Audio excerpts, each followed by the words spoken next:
नमस्कार विद्यार्थियों, आज के लेक्चर में हम शुरू करने वाले हैं एंटोमोलॉजी मीन्स आज हम कीट विज्ञान के बारे में डिस्कस करेंगे। और आज का जो लेक्चर होगा वो इंट्रोडक्टरी लेक्चर होगा। मीन्स आज हम सिर्फ समझेंगे कि एंटोमोलॉजी क्या होता है और उसकी जो है ब्रीफ हिस्ट्री समझेंगे, उसका इतिहास थोड़ा सा जानेंगे कि उस क्षेत्र में एंटोमोलॉजी के क्षेत्र में क्या क्या काम हुआ है। तो सबसे पहले समझते हैं कि एंटोमोलॉजी होता क्या है। देखो, जहां भी हम शुरू से पढ़ते आ रहे हैं, जो भी बच्चा एग्रीकल्चर का उसको पता है कि जहां लॉजी लगा हुआ है, लॉगी बोलो या लॉजी, वो जो वर्ड होता है वो क्या होता है, वो हमारा वर्ड होता है ग्रीक वर्ड होता है। ठीक है, तो ये जो एंटोमोलॉजी वर्ड है बच्चों, ये कौन सा वर्ड है, तो ये ग्रीक वर्ड है। ठीक है, कौन सा वर्ड है, ग्रीक वर्ड है, ग्रीक लैंग्वेजेस से लिया गया वर्ड है। अब ग्रीक में ये दो वर्डों से मिलकर बना है। दो वर्ड कौन से हैं, एक होता है इंटोमोन, इंटोमोन प्लस एक होता है लोगस। ठीक है, इंटोमो प्लस लोगस। तो यहाँ पे इंटोमोन का क्या मतलब है, इंटोमोन का क्या मतलब हो गया, इंटोमोन का मतलब होता है इंसेक्ट। इंटोमोन का क्या मतलब होता है, इंसेक्ट। और लोगस का मतलब क्या हो जाएगा, स्टडी। लोगस का मतलब क्या हो जाता है, स्टडी या अध्ययन करना। मीन्स यहाँ पे डेफिनेशन क्या निकल के आएगी कि कीटों का अध्ययन करना क्या कहलाएगा, एंटोमोलॉजी या कीट विज्ञान कहलाता है। तो कीट विज्ञान या एंटोमोलॉजी क्या है, एक साइंस है, साइंस की एक शाखा है जिसके अंदर हम कीटों का अध्ययन करते हैं। मतलब it is a branch of science which deals with the study of insect. तो हम यहाँ क्या कर सकते हैं, स्टडी ऑफ इंसेक्ट को हम क्या बोलते हैं, स्टडी ऑफ इंसेक्ट को हम क्या बोलेंगे, स्टडी ऑफ इंसेक्ट को हम बोलेंगे एंटोमोलॉजी। ठीक है, ठीक, कीटों का अध्ययन क्या कहलाएगा, एंटोमोलॉजी यहाँ पर कहलाएगा। क्लियर है। अब यहाँ पे तो हमने समझा कि एंटोमोलॉजी जो है ग्रीक वर्ड इंटोमोन लोगोस से मिलकर बना है, स्टडी ऑफ इंसेक्ट हमारा क्या कहलाता है, एंटोमोलॉजी। लेकिन अगर हम बात करें एग्रीकल्चर एंटोमोलॉजी क्या होगा, एग्रीकल्चर एंटोमोलॉजी क्या होगा, एग्रीकल्चर एंटोमोलॉजी की बात करें तो ये क्या होगा, तो एग्रीकल्चर एंटोमोलॉजी क्या हो जाएगा, ये सिंपल लैंग्वेज में क्या हो गया कि जब हम इंसेक्ट की स्टडी करते हैं उसको हम एंटोमोलॉजी बोलते हैं। जैसे और हम बात करें, जैसे फॉरेंसिक एंटोमोलॉजी होता है, मेडिकल एंटोमोलॉजी होता है। फॉरेंसिक मतलब जब इंसेक्ट को अगर हम यूज कर रहे हैं क्राइम के सेंस में, है ना, क्राइम के उसमें अगर यूज कर रहे हैं इंसेक्ट को, तो उसको मेडिकल जो फॉरेंसिक एंटोमोलॉजी बोल देंगे। अगर हम इंसेक्ट का ह्यूमन रिलेशन के साथ अगर स्टडी कर रहे हैं तो वो मेडिकल एंटोमोलॉजी में आ जाता है। तो एग्रीकल्चर, अब हम यहाँ पे एग्रीकल्चर लिखा, मतलब एग्रीकल्चर के सेंस में अगर हम क्या करेंगे, कीटों का अध्ययन करेंगे। किस सेंस में, एग्रीकल्चर के रिलेशन में, मतलब क्रॉप के साथ, या फिर जो हमारे ग्रेन्स हैं, स्टोर ग्रेन है, जो कमोडिटी हमारी है ना, स्टोर कमोडिटी है, उनके रिलेशन में अगर हम स्टडी करते हैं तो उसको हम एग्रीकल्चर एंटोमोलॉजी बोलेंगे। मतलब क्या हो गया, यहाँ पे हम क्या पढ़ेंगे, स्टडी ऑफ इंसेक्ट, ये क्या हो जाएगा, study of insect which is directly related to crops and stored commodity। ठीक है, मतलब कीटों का अध्ययन हम यहाँ कर रहे हैं किसके सापेक्ष रिलेशन के साथ, प्रत्येक रिलेशन के साथ, क्रॉप और जो क्रॉप की जो स्टोर कमोडिटी है, जो भंडारित जो हमारी क्या है कमोडिटी है, उनसे अगर हम उनके रेफरेंस में बोल सकें या उनसे संबंधित अगर कीटों का अध्ययन कर रहे हैं तो उसको हम एग्रीकल्चर एंटोमोलॉजी बोल देते हैं। इतनी बात आपको समझ में आ गई। आगे हम बात करते हैं यहाँ पर, ये तो हमने समझा कि एंटोमोलॉजी होता क्या है। अब एंटोमोलॉजी की बात करें तो एंटोमोलॉजी में ये जो इंसेक्ट हैं, ये इंसेक्ट जो है, ये अगर हम इनकी किंगडम की बात करें, इंसेक्ट किंगडम की बात करें, ठीक है, कीटों के जगत की बात करें, तो कीटों के जगत में अगर हम यहाँ पे बात करें तो किंगडम क्या होगा इनका, किंगडम क्या है, ठीक है, किंगडम क्या है। फिर इनका फाइलम की बात करें, इनका फाइलम क्या है, ठीक है, किंगडम की बात करें और फिर हम फाइलम की बात करें, इनका फाइलम क्या है। फाइलम के बाद इनकी क्लास क्या है, ठीक है, तीन की बात करेंगे। ऑर्डर, फैमिली, स्पीसीज और जीनस और स्पीसीज भी होता है, वो पर्टिकुलर जो है इंसेक्ट के सेंस में बात करते हैं। तो यहां पर अगर हम बात करें कि किंगडम क्या है, तो एनिमेलिया, किंगडम क्या आ जाएगा इसका, एनिमेलिया इनका क्या है, जंतु जगत जो है इनका क्या है, किंगडम है। ठीक है, जगत क्या है इनका, जंतु, मतलब एनिमेलिया। फाइलम की बात करें, फाइलम इनका क्या है, आर्थ्रोपोडा। ठीक है, आर्थ्रोपोडा, इसका मतलब समझना भी बताऊंगा। और यह सबसे बड़ा फाइलम है इंसेक्ट का, या बोल सके आर्थ्रोपोडा जो है जितने भी फाइलम है, फाइलम का मतलब क्या होता है, तो ऐसे जीव जिनके कैरेक्टर जो है, जिनके लक्षण समान होते हैं, उनको एक जगह रखा जाता है, उसको हम बोल देते हैं फाइलम। फाइलम मतलब क्या होता है, हिंदी में संघ बोलते हैं। तो ऐसे कीट या ऐसे जंतु जो समान लक्षण वाले होते हैं, उनको एक जगह रखना, ठीक है, एक ग्रुप में रखना क्या कहलाता है, फाइलम कहलाता है। क्लास की बात करें तो क्लास इसकी क्या होती है, हेक्सापोडा या इंसेक्टा। क्या हो जाएगा, हेक्सापोडा या इंसेक्टा, समझना बात को। अब आर्थ्रोपोडा जो है ये भी क्या है, एक ग्रीक वर्ड है, ग्रीक वर्ड है, दो ग्रीक वर्ड से मिलकर बना है, एक होता है आर्थ्रो और एक होता है पोडास। अब यहां पे समझना आर्थ्रोस का मतलब क्या है, आर्थो का मतलब क्या हो जाएगा, सिगमेंटेड, खंडयुक्त, और पोडा का मतलब होता है लेग्स। तो जो खंडयुक्त पैर जिनके होते हैं उनको आर्थ्रोपोडा के अंदर रखा गया है, ठीक है। ऐसे कीट, ऐसे इंसेक्ट जिनके क्या होते हैं, कट होते हैं, कट लगे होते हैं, सिगमेंट होते हैं, खंडयुक्त होते हैं, क्या, पांव, उनको आर्थ्रोपोडा के अंदर रखा गया है। क्लास इनकी क्या है, इंसेक्टा या हेक्सापोडा। अब यहाँ पे हेक्सा का मतलब क्या होता है, हेक्सा का मतलब होता है 6 और पोडा का मतलब होता है लेग्स। तो इंसेक्ट यहाँ पर क्या बोला, ऐसे इंसेक्ट या ऐसे कीट जिनके 6 पैर होते हैं, 3 जोड़ी पैर होते हैं, ठीक है। वैसे इंसेक्ट को अगर डिफाइन करना हो, इंसेक्ट को डिफाइन करना हो तो हम ये बोल सकते हैं 1, 2 और 3, ये इंसेक्ट की डेफिनेशन है। कैसे 1, 2, 3 डेफिनेशन है, समझो। 1 मतलब यहाँ पे हो जाएगा एक जोड़ी इनमें होती है एंटेनी, ठीक है, क्या होती है, एंटेनी होती है, ठीक। विंग्स आ जाएंगे इनके 2 जगह, है ना। 1 पेयर यहाँ पे क्या आ जाएगा, एंटेनी। 2 पेयर जो होते हैं इनमें क्या होते हैं, विंग्स होते हैं, और 3 पेयर्स क्या होते हैं, इनमें लेग्स होते हैं। 3 पेयर्स क्या होते हैं, लेग्स। इसलिए इंसेक्ट को जनरली हम बोल देते हैं नंबर में 1, 2, 3, मतलब एक जोड़ी इनमें एंटेनी होती है, एंटीना होता है, 2 जोड़ी इनके पंख होते हैं, मतलब 4 पंख होते हैं, 3 जोड़ी इनमें क्या होते हैं, लेग्स होते हैं, मतलब 6 पैर होते हैं। तो हेक्सा का मतलब यहाँ पे क्या है, हेक्सा का मतलब हो गया 6 और पोडा का मतलब हो गया लेग। इंसेक्ट को भी अगर हम देखें, इंसेक्ट को भी अगर हम यहाँ पे क्लासीफाई करें तो इंसेक्ट में होता है इन और सेक्टा। इन का मतलब हो गया इंटरनल और सेक्टा का मतलब हो गया कट्स। तो इंटरनल कट्स लगे हो उनको इंसेक्टा क्लास के अंदर रखा गया, या फिर जिनके 6 पैर हो उनको इंसेक्टा के अंदर रखा गया। तो इंसेक्ट किंगडम की बात करें तो एनिमिलिया है, आर्थ्रोपोडा इसका फाइलम है, जो आर्थोस मतलब सिगमेंटेड, पोडा मतलब लेग होता है। क्लास इसकी हेक्सापोडा बोलो या इंसेक्टा बोलो, क्यों, क्योंकि हेक्सा मतलब जिनके 6 पैर होते हैं, तो हेक्सापोडा के क्लास उस क्लास में अंदर रखा गया। इंसेक्टा मतलब इन मतलब इंटरनल हो गया, सेक्टा मतलब कट हो गया, जिनके इंटरनल कट्स लगे हुए हो, ठीक है। तो ये इंसेक्ट की एक बेसिक बात हो गई। अब यहाँ पे हम थोड़ा सा क्या बात करेंगे, इनकी बात करेंगे कि ये सबसे बड़ा फाइलम है, ठीक है। ये जो है ये बिगेस्ट फाइलम है, बिगेस्ट फाइलम है, biggest phylum of animal kingdom, ठीक है। एनिमल किंगडम का ये सबसे बड़ा फाइलम है, मतलब लगभग यहाँ पे 10 लाख तो है क्या, 10 लाख जो है नॉन स्पीसीज है इंसेक्ट की। 10 लाख तो नॉन स्पीसीज है जिनके बारे में ज्ञात है, और भी हो सकती है, लाखों करोड़ों हो सकती है, लेकिन 10 लाख समथिंग जो है नॉन है। प्लांट की बात करें तो लगभग 3-3.5 लाख जो है प्लांट की जो स्पीसीज है वो नॉन स्पीसीज है, जो सेकंड नंबर पर आती है। उसके बाद अगर मेमल्स की बात करें, स्तनधारियों की बात करें तो लगभग 4000 स्पीसीज जो है वो नॉन है, जिनके बारे में ज्ञात है। क्लियर है, चलिए। तो ये हमने समझा यहाँ पे कि इंसेक्ट का पूरी कहानी यहाँ पर क्या है। बिगेस्ट फाइलम हमने समझ लिया, और ये आर्थ्रोपोडा के अंदर जो क्लासेस आती है वो कितनी है, 7 क्लासेस होती हैं, ठीक है। तो एचिनोपोडा होता है, डिप्लोपोडा होता है, क्रस्टेशिया होता है, तो वो हम आगे पढ़ेंगे जब टेक्सोनोमी पढ़ेंगे तब, ठीक है। तो ये बेसिक हमने समझा। अब इसकी बात करते हैं हम हिस्ट्री की, ठीक है, history of entomology. History of entomology की बात करते हैं, ठीक है।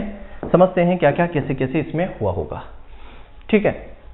तो सबसे पहले बात करते हैं, एक साइंटिस्ट हुए हैं, एंटोमोलॉजिस्ट हुए हैं, जिनका नाम है जेसी फैब्रिकस। जेसी फैब्रिकस एक साइंटिस्ट है जिन्होंने फर्स्ट टाइम इंडियन इंसेक्ट की स्टडी की थी, किसी भारतीय कीटों पर अध्ययन किया था उन्होंने पहली बार, ठीक।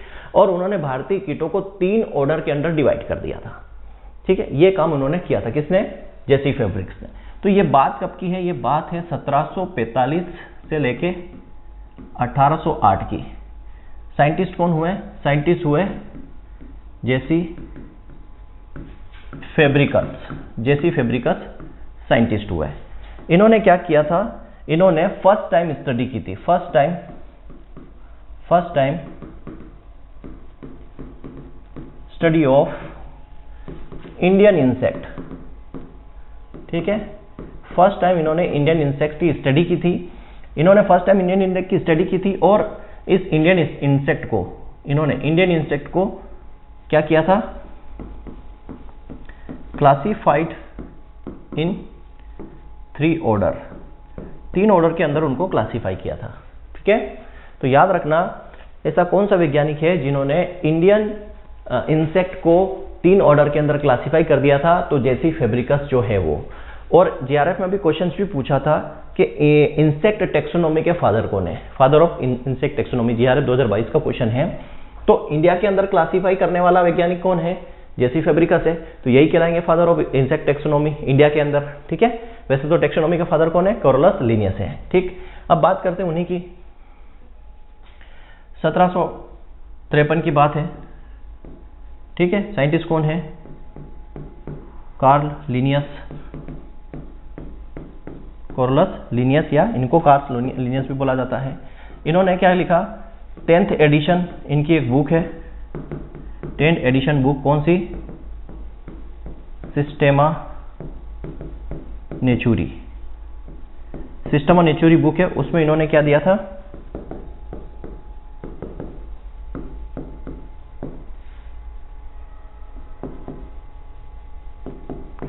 बाइनोमियल नोमेनकल्चर दिया था। ठीक है, बाइनोमियल नोमेनकल्चर द्विनाम पद्धति दी थी। द्विनाम पद्धति मतलब जैसे एक जीनस होता है कि स्पेसीज होता है, जैसे हम लोग का जो होमो सेपियंस, तो होमो क्या है? जीनस है, सेपियंस क्या है? स्पेसीज है। तो ये 2 नामों से मिलकर बना है, तो द्विनाम पद्धति दी थी कोरोलस लिनियस ने। जिनका वर्णन कहाँ मिलता है? उनकी जो 10th एडिशन था, सिस्टेमा नेचुरी बुक का जो 10वां संस्करण था, उसके अंदर उन्होंने बताया था। 1753 के बाद अगर हम बात करें, 1753 के बाद एक वैज्ञानिक आए हैं, 1897 और 1899 की बात है। कौन थे? ये थे रोनाल्ड रोस। रोनाल्ड रोस वैज्ञानिक। रोनाल्ड रोस ने क्या बताया? इन्होंने डिस्कवर किया था, क्या इन्होंने क्या डिस्कवर किया था? मलेरिया पैरासाइट, मलेरिया पैरासाइट को डिस्कवर किया था। क्या नाम था मलेरिया पैरासाइट का? प्लाज्मोडियम, प्लाज्मोडियम नाम था। और ये किसके द्वारा ट्रांसमिटेड होता है? ट्रांसमिटेड बाय, किसके द्वारा ट्रांसमिटेड होता है? तो ये ट्रांसमिटेड होता है, याद रखना, ट्रांसमिटेड किसके द्वारा होता है? तो एनाफेलिस, फीमेल एनाफेलिस मॉस्किटो, किसके द्वारा? फीमेल एनाफेलिस मॉस्किटो के द्वारा। ठीक है, फीमेल एनाफेलिस मॉस्किटो के द्वारा ये जो है फैलता है। कौन सा? मलेरिया का पैरासाइट जो प्लाज्मोडियम है, ये फीमेल एनाफेलिस जो मॉस्किटो है, मच्छर है, उसके द्वारा फैलता है। इसको डिस्कवर किसने किया था? रोनाल्ड रोस ने 1897-1899 के अंदर। ठीक है, अब ये बात हमने कर ली। उसके बाद बात करते हैं 1901 की।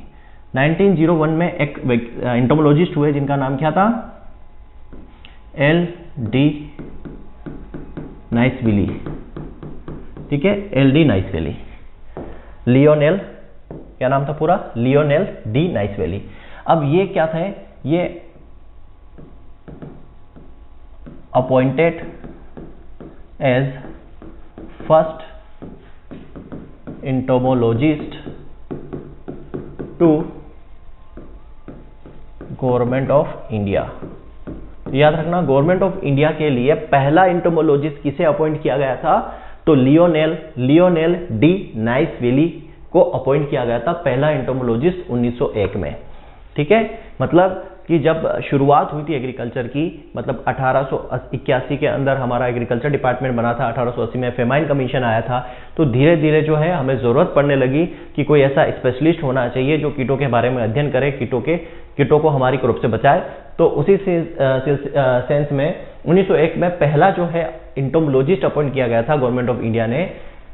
कौन, क्या नाम था? Lionel de Niceville. ठीक है, इसी समय क्या था? इरिगेशन कमीशन आया था। इस समय क्या था, इरिगेशन कमीशन भी आया था, याद रखना। इसी समय क्या था, इरिगेशन कमीशन भी आया था, फर्स्ट इरिगेशन कमीशन 1901 में। फिर बात करते हैं 1903 की। पहला एंटोमोलॉजिस्ट अपॉइंट किया, सक्सेसफुल रहा होगा, अच्छा काम किया होगा, तो सेकेंड एंटोमोलॉजिस्ट अपॉइंट किया गया, नाम था क्या, H.M. लेफ्रॉय। H.M. लेफ्रॉय को सेकेंड एंटोमोलॉजिस्ट अपॉइंट किया गया,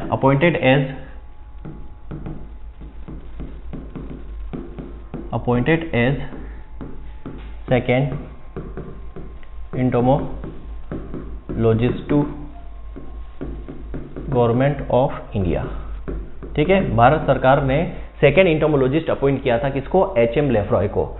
और ये H.M. लेफ्रॉय जो साफ है, इन्होंने 2 बुक लिखी, याद रखना, 2 बुक है इनकी, 2 बुक इन्होंने लिखी। उस बुक का नाम क्या था, दोनों बुक का, एक बुक थी इंडियन इंसेक्ट पेस्ट, ये लिखी 1906 में इन्होंने। भैया इनको अपॉइंट किया गया 1903 में। H.M. लेफ्रॉय को सेकेंड एंटोमोलॉजिस्ट अपॉइंट कब किया, 1903 में, जब इन्होंने काम किया होगा, जब किसने अपॉइंट किया, गवर्नमेंट ऑफ इंडिया ने। जब इन्होंने इंडियन इंसेक्ट के ऊपर काम किया होगा तो उन्होंने बुक लिखी कि इंडियन इंसेक्ट पेस्ट, 1906 में इन्होंने बुक लिख दी, जो भी इन्होंने वहां पर इस पर स्टडी की होगी। फिर सेकेंड बुक थी इनका इंडियन इंसेक्ट लाइफ, ये 1909 में लिखी इन्होंने। ठीक है, 1909 में ये 2 बुक उन्होंने लिखी, किसे, H.M. लेफ्रॉय ने। क्लियर है। 1903 में रूरल रिकंस्ट्रक्शंस जो प्रोग्राम था वो भी आया था, जो मॉडल विलेज प्रोग्राम जो डेनियल हैमिल्टन ने दिया था। ठीक है, चलिए आगे हम बात करते हैं इसी सिलसिले में। 1903 के बाद 1914 में आ जाते हैं। 1914 में क्या बना, डीपा। क्या बना, डीपा। क्या है full form, destructive insect pest act.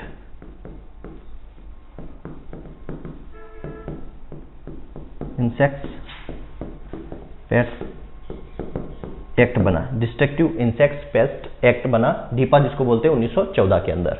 ठीक है, याद रखना, डायरेक्ट पूछ लेते हैं डीपा का फुल फॉर्म या कब बना था। 1914 की बात करें तो 1914 में स्टार्ट हुआ था क्या, started zoological survey of India. Zoological survey of India start हुआ था। जूलॉजिकल सर्वे ऑफ इंडिया कहां पर, कोलकाता में, कोलकाता वेस्ट बंगाल के अंदर जूलॉजिकल सर्वे ऑफ इंडिया की शुरुआत की गई थी 1914 के अंदर ही। ठीक है, चलिए 1914 के बाद आ जाइए 1925, 1925। यहाँ पे क्या बना था, यहाँ पे बना था हमारा इंडियन लेक रिसर्च इंस्टीट्यूट। मैं सिर्फ एंटोमोलॉजी के सेंस में बात कर रहा हूँ, नहीं तो बहुत सारी चीज़ें हैं। 1925-26 में रॉयल कमीशन बना, ये सारी चीज़ें जनरल एग्रीकल्चर में पढ़ चुके हैं। तो इंडियन लेक रिसर्च इंस्टीट्यूट 1925 में बना था। कहाँ पर है ये, पहले तो बता दो, ये है रांची झारखंड में। ठीक है, रांची झारखंड में है ये। ठीक, रांची झारखंड में। इसका नाम बदल दिया गया है। ठीक है, इसका जो रीनेम्ड नाम क्या है, इसका नया नाम है national Institute of Natural Resins and gums, नाम चेंज कर दिया इसका। ठीक है, 1925 में इंडियन लेक रिसर्च इंस्टीट्यूट जो रांची झारखंड में है, इसका नाम बदलकर क्या कर दिया, इसका नाम बदलकर कर दिया National Institute of Natural Resins and Gum कर दिया गया, जो कहां पर है, रांची झारखंड के अंदर है। ठीक है, उसके बाद बात करते हैं, यहां आ जाएगा आपको उनका 1937। 1937 में क्या बना था, 1937 में बना था डिवीजन ऑफ एंटोमोलॉजी। कहां पर, IARI न्यू दिल्ली में। ठीक है, IARI न्यू दिल्ली में डिवीजन ऑफ एंटोमोलॉजी, मतलब एंटोमोलॉजी का एक अलग से विभाग बना दिया गया, एक डिवीजन बना दिया गया था 1937 में। ठीक है, फिर 1937-38 की बात है। 37-38 में कौन थे, HS पृथ्वी। जनरली आपको ये सन देखना है। ठीक है, जनरली यही सन कंसीडर करना है 1937। तो एच.एस. पृथ्वी साहब थे, इन्होंने क्या किया, एच.एफ. पृथ्वी साहब ने क्या किया, यहाँ पर एंटोमोलॉजिकल सोसाइटी ऑफ इंडिया की स्थापना की। क्या की, एस्टैब्लिश्ड एंटोमोलॉजिकल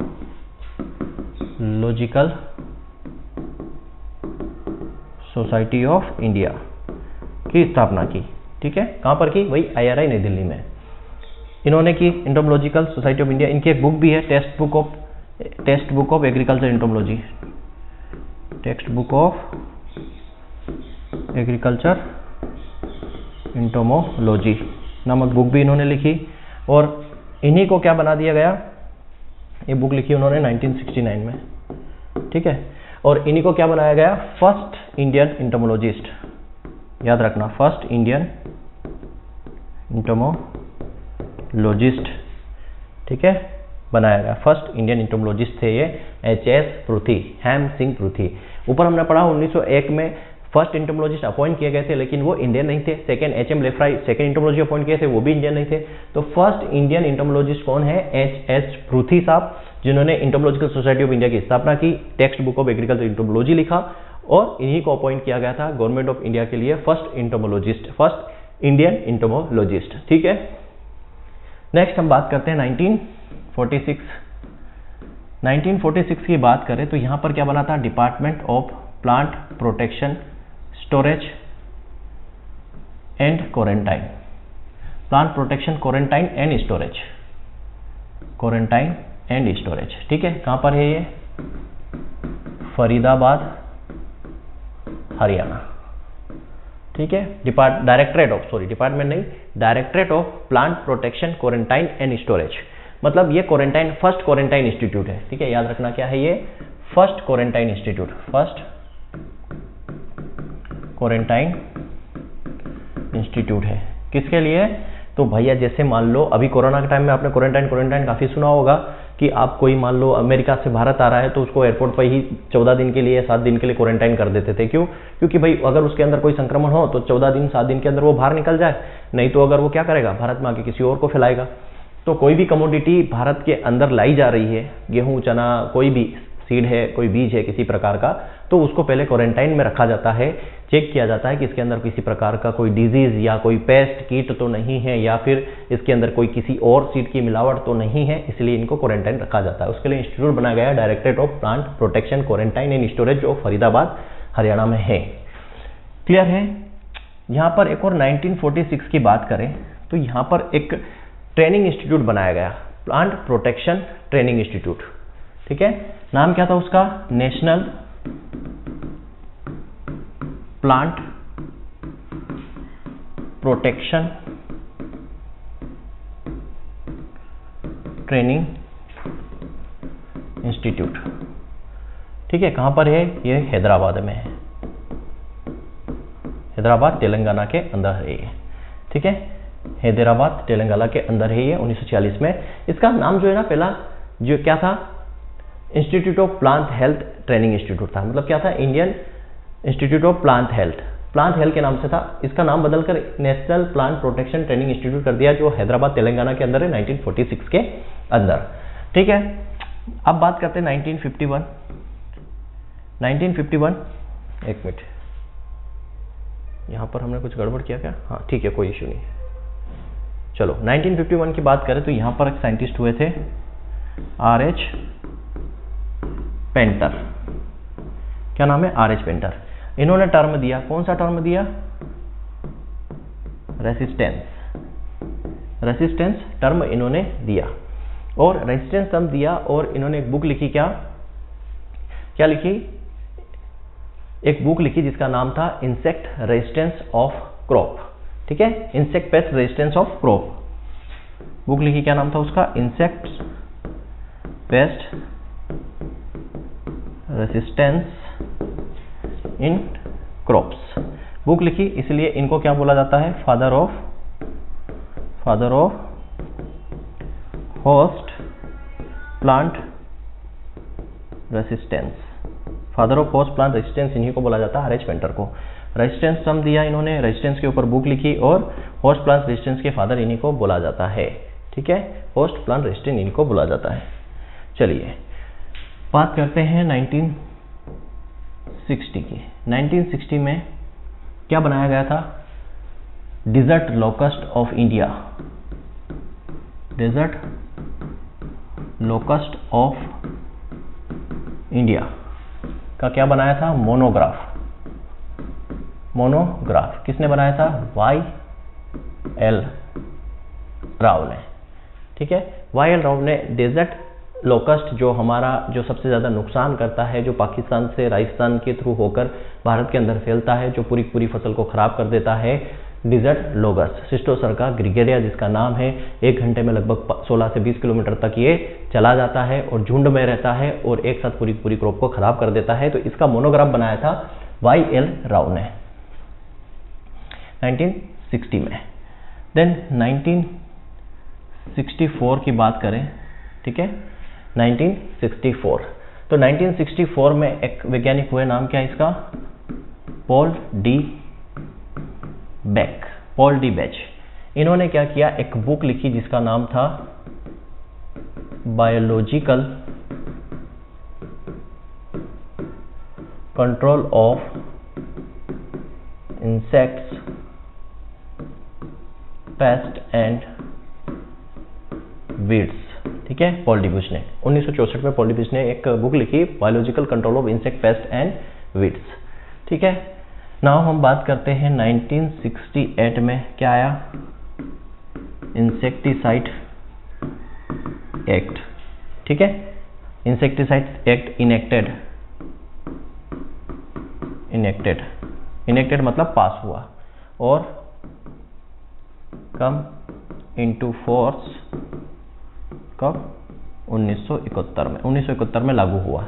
1968 में इंसेक्टिसाइड एक्ट आया था, पास हुआ था। लागू कब हुआ था ये? तो 1971 में लागू हुआ। क्लियर है? 1971 में ये लागू हो गया। ठीक, नाउ 1975 की बात करें तो एल्कार नाम सुना होगा आपने। ये क्या है? HANPV Helicoverpa nuclear polyhedrosis virus. ये पहला, ये जो है ना, ये क्या है? ये फर्स्ट न्यूक्लियर पॉलीहाइड्रस वायरस है। एल्कार जो है ये फर्स्ट न्यूक्लियर पॉलीहाइड्रस वायरस किसके लिए? हेलिकोवर्पा के लिए। हेलिकोवर्पा आर्मीजेरा जो ग्राम कट वर्म है, हेलिकोवर्पा आर्मीजेरा, उसके लिए first nuclear polyhedrosis virus Elcar 1950 में बनाया गया। जो क्या काम करता है? For the control of bollworm and tobacco budworm on cotton में ये जो इंसेक्ट लगते हैं, टोबैको बडवर्म और बॉलवर्म, उसके कंट्रोल के लिए एल्कर 1975 में first Helicoverpa nuclear polyhedrosis virus बनाया गया था। इसके लिए पता है वो 250 LE पर हेक्टेयर रिक्वायरमेंट होती है। ठीक है, अक्सर एग्जाम में पूछा जाता है कि न्यूक्लियर पॉलीहाइड्रस वायरस कितना चाहिए चने के अंदर, तो लगभग 250 LE पर हेक्टेयर इसमें चाहिए। ठीक है, लार्वल इक्विवेलेंट बोलते हैं इसको। LE मतलब लार्वल इक्विवेलेंट पर हेक्टेयर 1975 के अंदर। ठीक, 1987 की बात करें तो फर्स्ट यहाँ पे ट्रांसजेनिक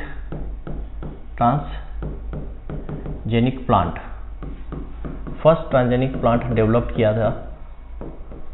कौन सा? टोबैको। ठीक है, अक्सर एग्जाम में क्वेश्चन पूछा जाता है फर्स्ट ट्रांसजेनिक प्लांट कौन सा है? फर्स्ट ट्रांसजेनिक प्लांट कौन सा है? टोबैको जो है, टोबैको जो है फर्स्ट ट्रांसजेनिक प्लांट जो है 1987 में डेवलप किया गया था। किसने? तो डॉक्टर विक ने। कहाँ काम करते थे ये? बेल्जियम बायोटेक कंपनी में। बेल्जियम बायोटेक कंपनी कहाँ पर है? वहाँ पर ये काम करते थे, डीवेक। इन्होंने फर्स्ट ट्रांसजेनिक प्लांट डेवलप किया। किसके लिए? फॉर द कंट्रोल ऑफ, किसके कंट्रोल के लिए? मंडुका सेक्टा के कंट्रोल के लिए इसको फर्स्ट ट्रांसजेनिक प्लांट बनाया गया। किसको? टोबैको को। ठीक है, 1988 की बात करें तो national Institute of integrated pest management, कहाँ पर है ये? न्यू दिल्ली में। कहाँ पर है, न्यू दिल्ली में है। 1988 में नेशनल इंस्टीट्यूट ऑफ IPM कहाँ पर है, integrated pest management, New Delhi के अंदर है। ठीक है। 1993 एक और लिख लो, directorate of biological control of insect, directorate of biological control of insect. ठीक है, इसका नाम बदल कर क्या कर दिया, National Bureau of Agriculture Important Insect. कहाँ पर है ये, बेंगलोर के अंदर। ठीक है, तो ये कुछ हिस्ट्री थी एंटोमोलॉजी की जो हमने डिस्कस की। आपको जस्ट इसको लर्न करना है, और कुछ हिस्ट्री होगी तो साथ में जब हम पढ़ते जाएंगे, जहाँ जो कुछ डिपार्टमेंट है या कुछ इंस्टीट्यूट है या कुछ ऐसी साइंटिस्ट का कुछ जो है वहाँ पर क्या है स्पेशलाइजेशन है या उनका जो वर्क है वो हम पढ़ते जाएंगे। ये बेसिक था जो हमने डिस्कस किया। ठीक है, आज के लेक्चर में इतना ही। Thank you very much.